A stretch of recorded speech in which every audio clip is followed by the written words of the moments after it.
Hey again, everybody. So before I get into the PowerPoint I put together to get through the how-to of academic introductions, I first wanted to share this source with you. The University of North Carolina, Chapel Hill has a writing center online. I'm going to post a link to this as well as this information in a Word document to our site. But it just goes in a little bit more depth about the role of an introduction, why it's so really important, the strategies for going over it, as well as pitfalls and mistakes that you should try and avoid. Again, I cannot stress enough the importance of a strong academic introduction. It's okay to write one or two weaker paragraphs that are buried into the middle of the paper, but if your introduction starts off really weak, it's really tough to come back from that in terms of your audience understanding you. So let's get into how we actually do that.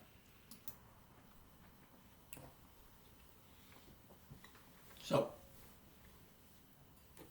when it comes to an academic introduction, as I was just saying, there's a certain formula. Each paper is different. Topic, what you're writing about, what you're arguing, your research, all that stuff can be different. But regardless of if it's a philosophy paper or a history paper or an accounting paper for that matter, if it's an academic paper with research and you're presenting it to scholars, you want to try and accomplish these three things within your introduction. By doing this, you'll keep on track and you should probably have a fairly decent introduction by the time you're done. So first, you want to introduce the topic of your paper. And this should be done in either 1 to 2 sentences. By the time you hit 3 or 4, all you're now doing is introducing a general idea. I have really no idea why you're telling me this. I have no idea where it's going to go. It's just very general. It's usually people write that when they don't really know why they're writing their paper or what their paper is going to be about. But they know they got to write a paper and they know they have to write an introduction, so they just start writing these really general ideas. It's okay for the first or second sentence, but it's not okay for the entire introduction. So, what is the topic of your paper? Well, you think of it as what is the general theme, or as I said, the topic of your paper. So for instance, you could try and think of it this way.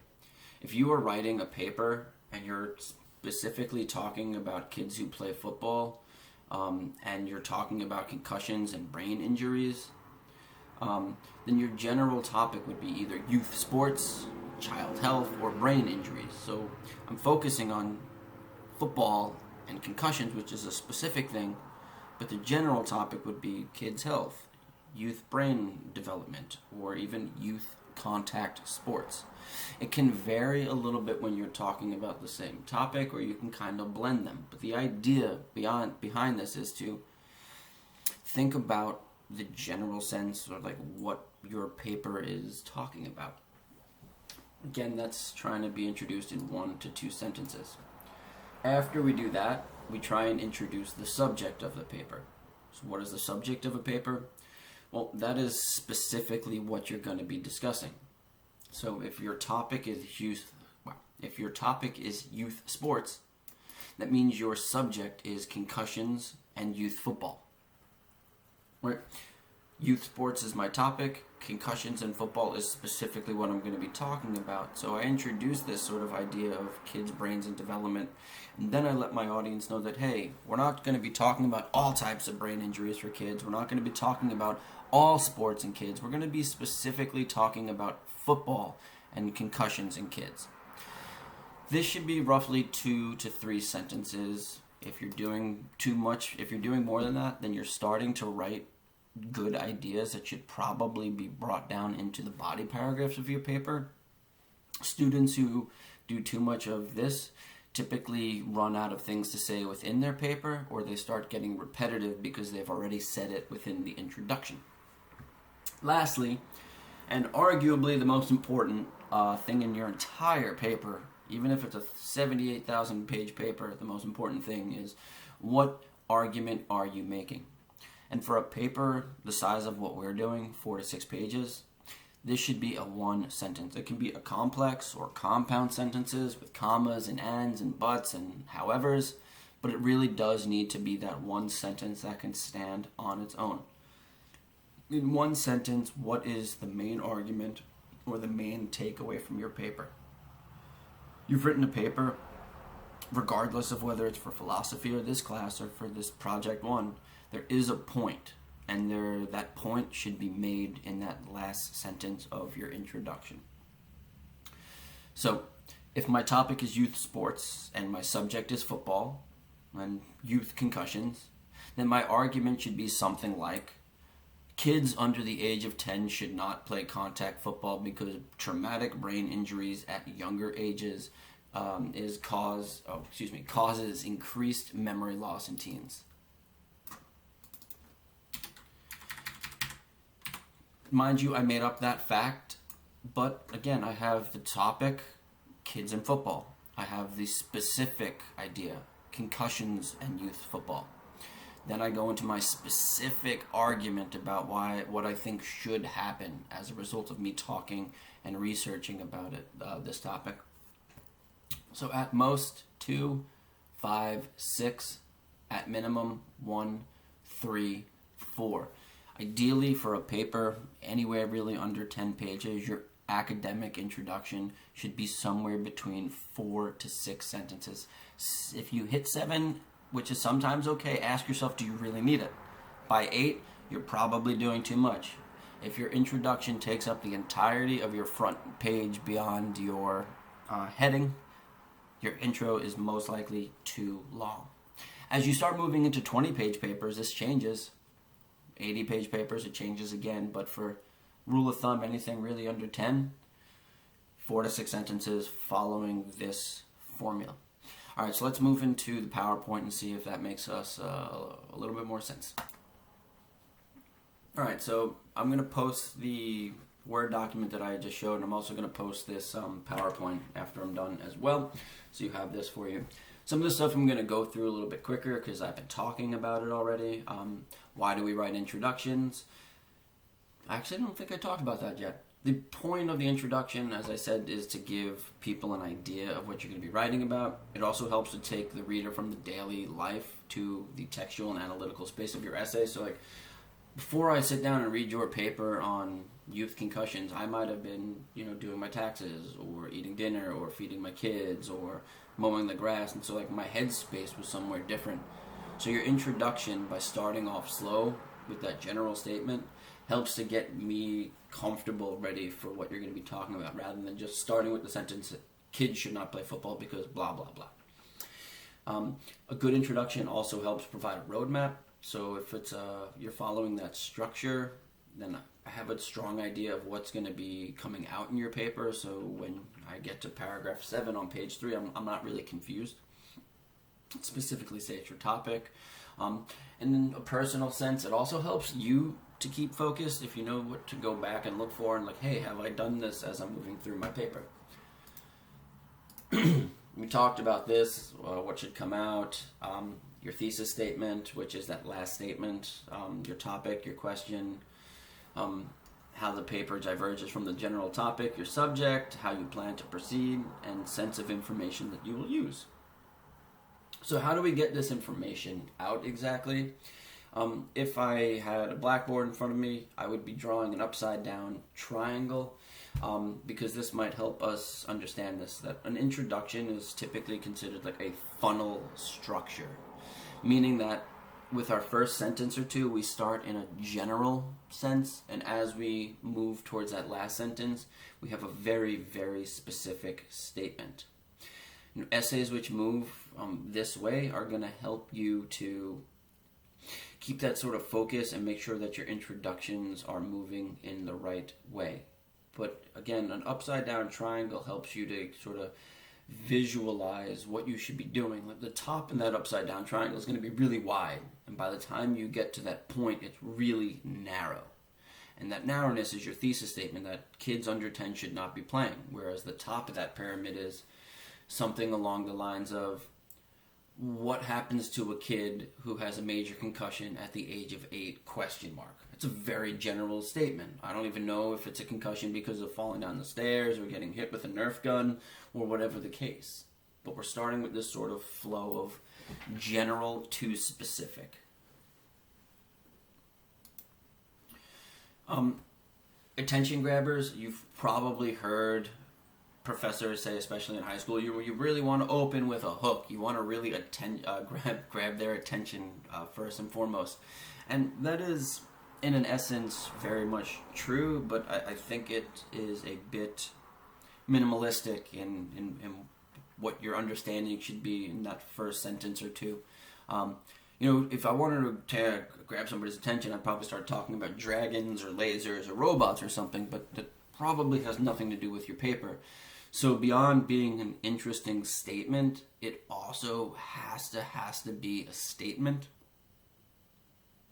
that connects to the topic or theme of what you're talking about. So I might give an intriguing example. And my paper is about young kids playing football and getting concussions. So maybe I can give an example of little Tommy Thomerson. So maybe I'll start off my paper saying, in July 2018, 8-year-old Tommy Thomerson received a major concussion while playing football. And as a result, he might not ever be the same, period. So it's an example that I'm coming up with. It doesn't have to be a specific person. It can be a hypothetical example, but it's an example nonetheless, trying to be a little bit general, but getting me interested. If I read that thing about Tommy, I'd be like, oh my gosh, I hope he's okay. Let me read on. A provocative quotation. You've been doing research, so if you've been researching CTE and concussions, you might have come across something that is just a really great opening line. I'm totally fine with that.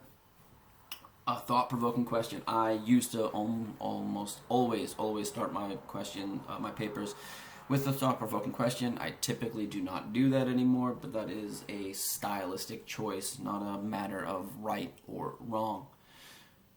You can start off with a question. It's like, have you ever had a concussion as a child? Question mark. It can be a bit more specific than that. It can be a bit more general than that, but opening with a question. Recount an incident that dramatizes your event. I kind of gave that same example in the top, and it's an intriguing example. Maybe you can give a personal story or a story of a friend or a story that you read in your research. This one I find interesting, using the historical present tense. Relate an incident from the past as if it were happening today.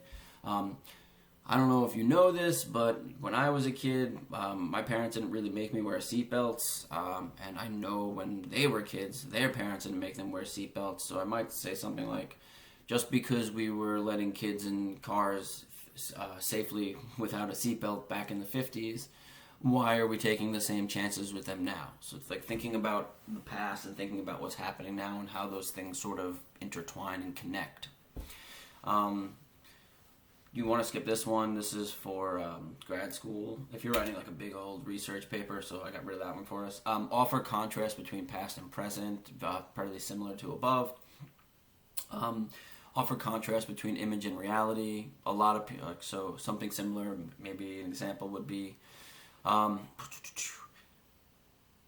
although it seems with all the modern padding that football is a lot safer for kids, when it comes down to it, it's actually not. So what we believe is actually reality is fake, and let me tell you what actual reality is. This one is probably one of my favorites to start with. I also really like starting with a statistic. So 280 kids rushed to the emergency rooms for major concussions after sports-related injuries in 2018. I made that fact up, but hopefully you would do your research and not be making facts up. So there are other attention grabbers, and you can see those on the University of North Carolina Chapel Hill paper that I'm also posting as well. So as I'm talking about what you should open with, you should definitely avoid opening with, in this paper I will, for this class I will, for my assignment I will be exploring. Try to avoid I and me in that first sentence. Try to avoid in this paper for later, even if you have to. But I would recommend it against it. You don't need to say that stuff in your introduction, because if I read your paper should just do it, so you don't have to say, in this paper I will be. If you write an introduction the way we've been talking about, it's going to be really clear what is in this paper or what you'll be exploring. So it's kind of reductive, redundant, and unnecessary writing if you're doing the other things you're supposed to be doing.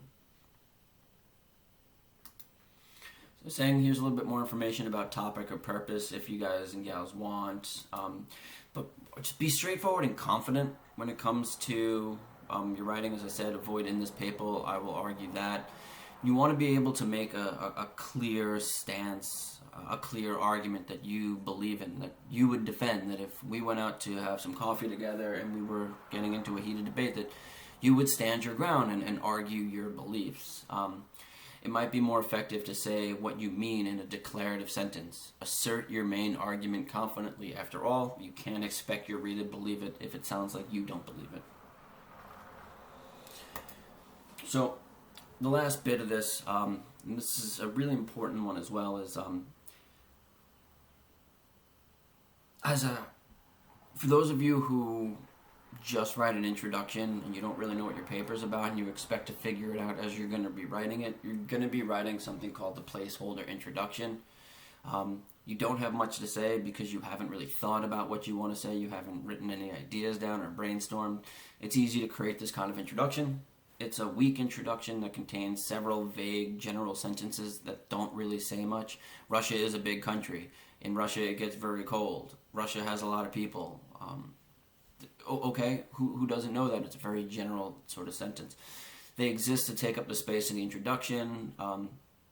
You know you need to write it. You really don't have anything more effective to say, but you write it anyway. So, if you submit your papers with this type of introduction, it's really bad. It's I've been mentioning why. I don't really want to rehash that again, but it's really bad. But it's not bad to start this way, to get some ideas out and to get through into the rest of your paper. If you write an introduction like this, you must come back and rewrite it afterwards. For me, in my professional writing as well as my academic writing, the last piece of editing that I do is I go back to my introduction and I literally ask myself this question: has my introduction introduced the paper that I want? Has my introduction introduced the paper that I have written? Not the paper I wanted to write, not the general ideas, not what I thought I wanted to write, but actually what I've written. It's really hard to write an introduction when you have not written your paper. How are you going to introduce something when you don't know what you're introducing? So with that, I tell you, good luck, practice, read, and things will get a lot easier for you. So let's look at one example together, and then we'll end this video. All right, hold on. Okay, so this is a sample MLA research paper written by a college student in a class that was very similar to the class that we are in. Author's name is Anna Orlov. Before we start, I just want to remind you, notice the MLA formatting. Last name, page number, proper heading, spacing is immaculate. This title is centered, not underlined. It looks great. So your paper should be looking like this. But I'm not really interested in that too much right now. What I'm interested in is this student's academic introduction. So again, we talked about doing 3 things within our paper. Within our introduction. So let's see if she does it. First sentence, she should hopefully be introducing her topic. As the internet has become an integral tool of business, companies' policies on internet usage have become as common as policies regarding vacation days and sexual harassment.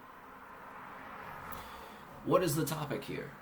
Is she giving us a topic? Well, it's a very vague and very general sentence that gets me thinking about a few things. Well, it gets me thinking about the internet being an integral tool of business. It gets me thinking that the internet is becoming so commonplace that managers need to talk about how employees use it, just like they do with vacation days. So it's sort of just letting me, the reader, the reader, know that the internet is 1, an integral part of business, and 2, it's becoming regulated like other aspects of the job place. All right, so to me that sounds pretty general, pretty topic-y. If I had to say the topic, it would probably be internet in the workplace. or internet regulations in the workplace. Let's see if there's a specific subject. A 2005 study by the American Management Association and E-Policy Institute found that 76% of companies monitor internet employees' use of the web, and that number of companies that block internet use increased to 27% in 2001. All right, so sentence 2.